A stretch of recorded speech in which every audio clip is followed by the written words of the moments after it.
Assalamu alaikum students, how are you? Hope you will be fine inshallah. Let's come to the studies. All of you open your books, page number 54. We have read about minerals of the Muslim world in the previous lesson, and I hope you have done your homework as well. Today we will start from sustainable development. Sustain कहते हैं किसी चीज का बाकी रहना, ज्यादा अरसे तक रहना, बचा कर रखना. सस्टेनेबल डेवलपमेंट ऐसी तरक्की, ऐसी चीजें जो जिनको बचा के रखा जाए आने वाले वक्त के लिए, फ्यूचर के लिए. In the previous chapter you learn that certain human activities may have a negative effect on the physical features, chapter 4, और the climate, chapter 5.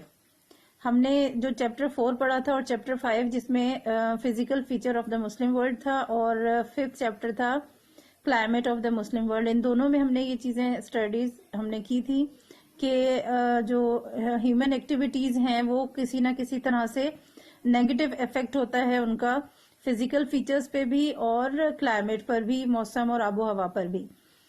But negative effects of human activities can also be seen on the natural resources of the world. लेकिन जो human activities का negative effect है वो natural resources पर भी पड़ता है. मतलब सीक्वेंस से भी अगर हम कहें तो हर चैप्टर में कहीं ना कहीं अगर ह्यूमन एक्टिविटीज कहीं पॉजिटिव है तो उनका कहीं ना कहीं साइड इफेक्ट भी है, नेगेटिव इफेक्ट भी है.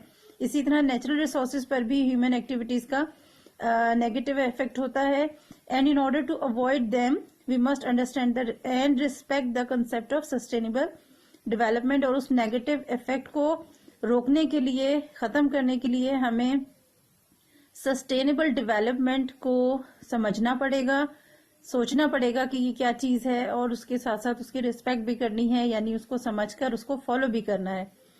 Sustainable development means that we should use our resources in such a manner that makes them last or sustain longer so that they will be available in the future as well. Sustainable development का मतलब ये है कि हम अपने resources को, अपने जो वसाइल हैं कुदरती और नेचुरल हैं या फिर आर्टिफिशियल हैं जो हम खुद से भी तैयार करते हैं चीजें, और ये कि बेसिकली नेचुरल रिसोर्सेज, और स्पेशली जो हमने पेट्रोलियम के हवाले से प्रीवियस लेसन में पढ़ा था कि 2045 तक ये अंदाजा लगाया जा रहा है कि ये जो रिसोर्सेज हैं ये खत्म हो जाएंगे जिस तरीके से हम लोग दुनिया में इस्तेमाल कर रहे हैं पेट्रोलियम को.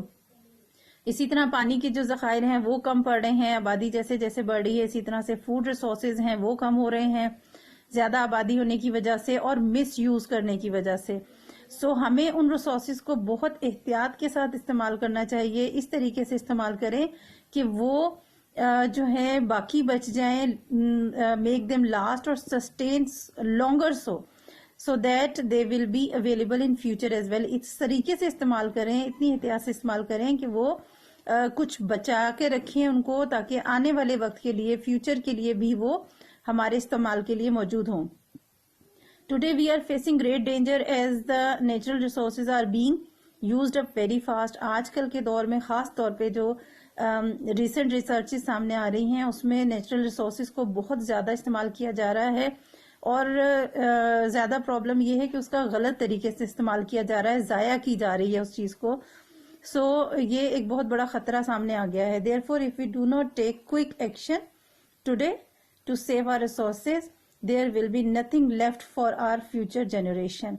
इसी वजह से अगर हम आज के दौर में, मौजूदा दौर में फौरी इकदामात नहीं करेंगे, एहतियाती तदबीर नहीं उठाएंगे, तो फिर आने वाले वक्त के लिए और जो आने वाली नस्लें हैं, जो अभी बच्चे छोटे हैं, बड़े होंगे और आगे उन्होंने अपनी जिंदगी में इन चीजों को उन्हें जरूरत पड़ेगी, तो आने वाले वक्तों में उनके इस्तेमाल के लिए कुछ भी नहीं बचेगा अगर हम इसी तरीके से गलत इस्तेमाल करेंगे रिसोर्सेज का. सो सस्टेनेबल डेवलपमेंट जो है वो इसको कहते हैं. To save our resources for the future we must adopt the following values in our lives. किस तरीके से हम इन रिसोर्सेज को सेव कर सकते हैं वो आगे स्टेप बाय स्टेप हमें कुछ चीजें बताई गई हैं. Think of the environment, think of the future and improve the quality of life. In values के बारे में डिटेल हम नेक्स्ट लेसन में पढ़ेंगे. आज के जो टॉपिक हमने सस्टेनेबल डेवलपमेंट पढ़ा है इससे रिलेटेड क्वेश्चन है आपका एक्सरसाइज में. क्वेश्चन नंबर 4 है what do you understand by the concept of sustainable development. Question number 4 का आंसर बिल्कुल वही है जो अभी पैराग्राफ मैंने आपको पढ़ाया है। Sustainable development means that we should use our resources in such a manner that makes them last or sustain। यहाँ से स्टार्ट करेंगे सस्टेनेबल डेवलपमेंट से, क्वेश्चन नंबर 4 का आंसर है, और ये आकर खत्म हो जाएगा फ्यूचर जनरेशन तक। ठीक है, आगे जो पॉइंट्स हैं उससे रिलेटेड अनदर क्वेश्चन आपको एक्सरसाइज में है, सो इसको हम यहीं पर रोक देंगे। क्वेश्चन नंबर 4 का आंसर, ठीक है, सस्टेनेबल डेवलपमेंट से शुरू होगा, फ्यूचर जनरेशन तक आएगा। आज के लिए एक ही क्वेश्चन आपको दे रही हूँ, प्रीवियस थोड़ा सा लॉन्ग था, उम्मीद है आपने कर लिया होगा। कोशिश करें नीट राइटिंग में काम करके साथ साथ याद करें। अल्लाह हाफिज।